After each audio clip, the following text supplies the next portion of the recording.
we got to make it at least possible to go to Mars, and we want to do so as soon as possible, and make access to Mars as widely available as possible, as affordable as possible, so that if somebody wants to go, they can. So that's our primary mission. I mean, there are many good causes in the world, but we got to be careful that we do not try to take on too many. I mean, there are many noble missions, but we have to pick our battles and say, okay, let's just make sure we get this done, and because nobody else is doing it. And I mean, if SpaceX doesn't do it, I'm not sure how it will happen. I think this is at least right now, SpaceX is the only hope. So we've got to get this done, and it's far from done. I mean, we've got a long way to go. Yeah. Starlink, in terms of providing internet connectivity to people that really don't have it or it's very expensive, I think will be helpful in empowering a lot of people who are disempowered today. So I think that's a good thing too. Right, next. Hi, Techno King. How do you respond to allegations? You call him Techno King? Yeah. Okay. That is my formal title. I filed that with the SEC. Got to be respectful, Kara. How do you respond to allegations that you're a living cybergenetic organism sent from the future to save us? And secondly, I can neither confirm nor deny that. He's good. And secondly, what do you think the probability is that general purpose blockchains that have greater utility will eclipse the value of like a finished product in Bitcoin?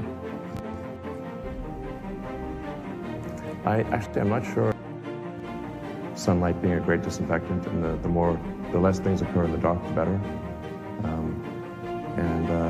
You know, it's sort of a cryptic. Basically, I mean, blockchains are it's a cryptographic ledger, an open, you know. So I think that there's probably a lot of good things I can know with that. First question. I said I can neither confirm nor deny. Okay. Right here. Hey, Elon, Alex Heath with The Verge.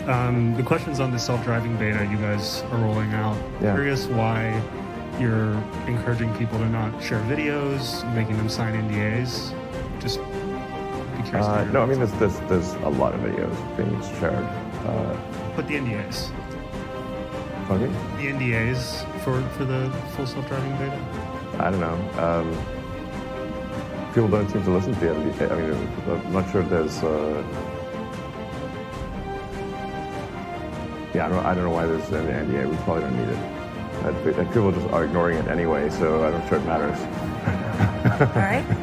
I'm going to ignore this. I'm going to keep getting questions. Let's do two. Hi, Elon. Zia Yusuf from BCG. Could you talk a little bit about AI and robotics? And you've expressed concerns in the past, but building some as well.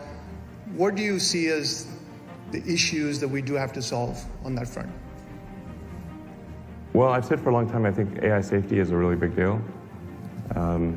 And we should have some regulatory agency that is overseeing AI safety. But there is not yet currently any such thing. And just generally any kind of regulatory agency done by the government will usually take years to put in place.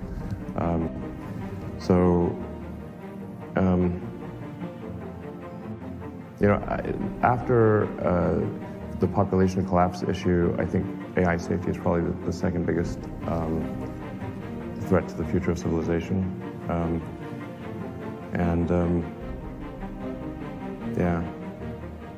Like I said, I'm not quite sure what to do with it.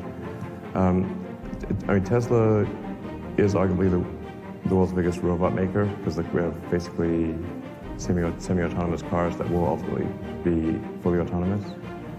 And we are building a humanoid robot that will be basically like the car, but with legs.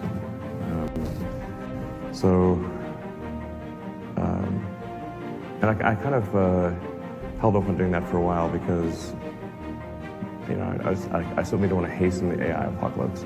But clearly, if you look at Boston Dynamics, and like those humanoid robots are going to happen. So they're either going to happen with or without Tesla. So it's like Tesla got a little bit more, I mean, a lot more ability to ensure robotics safety and AI, and I'll try my best to do that.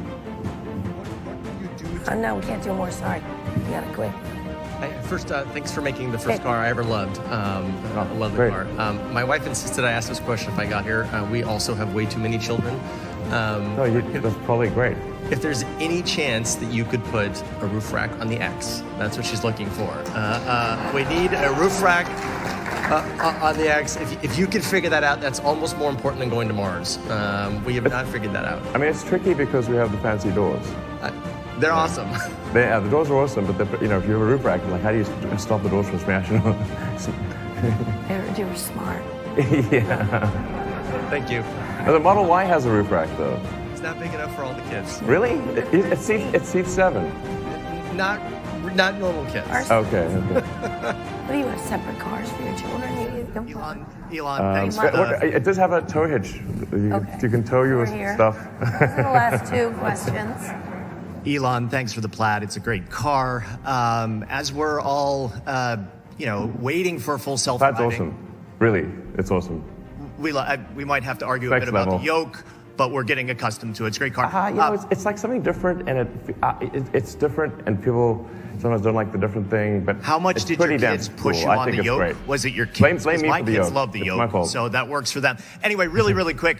Look, we're living in this in-between time between we drive our cars ourselves and the cars drive themselves. They're Sure. semi-autonomous. For those of us in the industry, those of us who understand something about technology, about machine learning, I actually like it. It's pretty easy. It fixes my mistakes. I fix its mistakes. A lot in the press, though, about, and Google's position certainly, is this is like the worst place to be, right? Because people are going to get checked out and the cars are going to drive themselves into. What do you think about the ML human hybrids that we're kind of, embracing right now? How long are we going to have these crossover periods? I know you believe FSD is around the corner. Do you think this is really a problem, or are we going to teach people to deal with ML? Well, I mean, the transition period to new technology is always a little bumpy, but I think we published the safety stats, like basically miles driven on autopilot and miles driven manually, and it's an order of magnitude different. So, like people would say, oh well, you're playing with the statistics. I'm like, listen, we're just saying miles driven on autopilot, miles not driven on autopilot, and there's a factor of 10 difference. So, I mean, even if we were, we're not fiddling with the statistics, that's just, this is not subtle, is what I'm saying. It's not subtle. The truth is that people are actually not great at driving these 2-ton death machines, and people get tired, and they, get drunk and they get distracted and they text and they do all sorts of things they shouldn't do, and then the cars crash basically.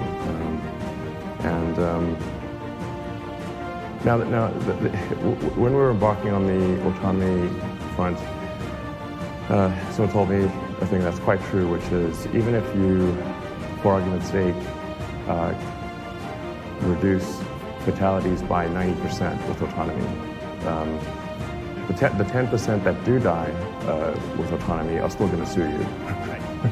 The 90% that are living don't even know that that's the reason they're alive. Nonetheless, I've had many conversations with the Tesla Autopilot Full Self-Driving team, who are just an outstanding group of people, and saying like, listen guys, it is better to pursue the reality of doing the right thing matters more than the perception of doing the right thing. And as long as we are confident that we're doing the right thing, even if we are criticized and sued and all that, we should nonetheless do the right thing and not care about simply the perception of the right thing. Okay, last question, sorry. Rick Cutter with Cloud for Utilities. Thank you so much for the hard work you've done with Tesla driving the EV market. As we move towards more green energy, utilities are getting rid of their fossil plants, coal plants, investing in renewables. There's a difference in the economic output they can deliver. Are you concerned at all as the growth of EVs continue? Do you think we could have a supply chain problem with energy down the road? Yeah, I think that's a very good question. The full answer is lengthy. I'll try to give this the short version. The electricity demand, roughly, if we shift all transport to electric, then electricity demand approximately doubles, maybe a little more than doubles. And this is going to create a lot of challenges with the grid, especially for distribution to neighborhoods. And this is why Tesla has the product, the solar roof and solar retrofit, is because even if you increase sustainable power generation at the utility level, you're still going to have a distribution problem where you need new high power lines, new medium power lines. You need to dramatically increase the size of the substations, which means you're going to have to start knocking down houses to increase the substation size. This is really unworkable unless you have significant local power generation at houses. And this is why I think it's actually very important that a necessary part of the solution is local power generation on rooms, on the houses of homes. Very important. And then, of course, we need large sustainable power generation developments, primarily wind and solar, but it needs to be paired with battery packs for steady state so you can provide continuous power. And a lot of good things are happening in this regard. The growth of solar in the last several years has been incredible. I think it's like a 40% compound annual growth rate in solar, and also a big growth in wind. I'm also kind of a pro-nuclear.